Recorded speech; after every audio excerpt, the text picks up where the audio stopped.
अस्सलाम वालेकुम। आज हम चैप्टर 3 करेंगे और आज मैं आपको वो MCQs बताऊंगा जो पिछले एंट्री टेस्ट में आ चुके हैं चैप्टर 3 से। सबसे पहले तो हम देख लेते हैं ट्रायंगुलर मैट्रिक्स क्या होता है, और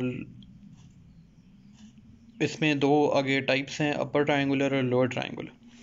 अभी मैंने मैट्रिक्स बनाया हुआ है, अगर ये जो बीच में 1 होती हैं, ऊपर अगर 0 होते हैं अपर ट्रायंगुलर कहते हैं, नीचे 0 और अगर नीचे सारे कोई डिजिट हो और ऊपर 0 हो तो ये अपर ट्रायंगुलर है, और वाइस वर्सा कर लें तो लोअर ट्रायंगुलर है।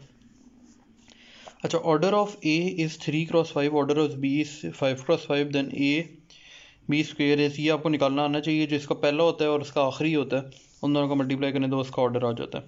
अब ए इसी तरह लिखा हुआ है 3 × p² एंड बी 4 × 5, तो ए भी हमें 3x5 है, तो पी की वैल्यू क्या आएगी, ये p² इक्वल टू, अच्छा ये जो p² है इसको, अच्छा पहली वाली आखिरी के बराबर रखते हैं, जो दूसरी होती है वो फर्स्ट के, तो p² इक्वल टू 4 ± 2 आ गया।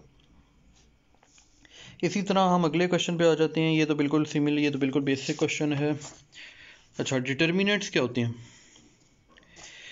अगर एनी रो और एनी कॉलम इक्वल टू 0 हो जाए तो डिटर्मिनेंट 0 होता है। मतलब ये आपको पता है, या तो ये रो कॉलम या कोई भी कॉलम कोई भी रो 0 हो जाए तो उसका डिटर्मिनेंट 0 आ जाता है। इसी तरह आपको symmetric, skew symmetric, Hermitian, skew Hermitian निकालनी आनी चाहिए, और आपको पता होना चाहिए सिंगुलर कौन सा मैट्रिक्स होता है, नॉन सिंगुलर कौन सा होता है। उसके बाद सिंगुलर तो वो होता है ना जिसमें डिटर्मिनेंट 0 आ जाए, और नॉन सिंगुलर जिसमें ना आए। अब a × 3x3 लिखा है कि ए डिटर्मिनेंट है, तो के कांस्टेंट है बाहर के क्यूब की फॉर्म में आ जाएगा। और क्यूब क्यों आएगा? क्योंकि सारों के साथ, मतलब पहले वाले से के कॉमन लें, दूसरी रो से के, तीसरी रो से के कॉमन लें, तो के क्यूब बन जाएगा इस तरह, और ये डिटर्मिनेंट। ये तो आप सॉल्व करेंगे तो आपको पता लग जाएगा। ये भी आपको सॉल्व करने पड़ेंगे, जितने भी आपको सॉल्व करने वाले हैं। इसके बाद आ गया एडजॉइंट ऑफ n > 3। अच्छा, अब अगर फॉर एग्जांपल आपको 3x3 का एडजॉइंट निकालना है, तो आप क्या करते हैं, उसके कोफैक्टर निकालते हैं। कोफैक्टर निकालने का आपको तरीका आता होगा, a11 a12 a13 a21 a22 a23 a31 a32 a33, ये सारे निकालने होते हैं। और फिर उसको रोज को कॉलम में चेंज कर देते हैं, एडजॉइंट आ जाता है। इनवर्स का फॉर्मूला है, प्रॉपर्टीज़ लिखी हुई हैं इनवर्स की। अच्छा, ए स्केलर तो ए इनवर्स भी स्केलर होगा, ये याद रखना है। सिमेट्रिक में क्या होता है, एक ट्रांसपोज अगर ए की इक्वल है तो सिमेट्रिक है। स्क्यू सिमेट्रिक में क्या है, अगर A transpose equal to -a के इक्वल आ रहा है तो स्क्यू सिमेट्रिक है। उसके बाद ट्रेस, अच्छा ये वाला बहुत इंपॉर्टेंट MCQ है, ये बहुत बार आ चुका है, तो आपने देखना है कि ट्रेस ऑफ स्क्यू सिमेट्रिक्स मैट्रिक्स का हमेशा 0 होता है। ये बात आपने याद रखनी है। ये आपने अगर एंट्री टेस्ट में आए तो आपने ये trace of skew symmetric matrix को 0 करने याद रखना है, बहुत इंपॉर्टेंट MCQ है। ये हर्मिशन की कंडीशन लिखी हुई है कि A hermitian whole transpose equal to A equal to -a होता है स्क्यू हर्मिशन में। उसके बाद आ गया, ये थोड़ा वैसे बेसिक चैप्टर है, इसमें से जितने भी MCQ आए हैं वो थोड़े इजी होते हैं, तो आप शायद आपको आते भी हों।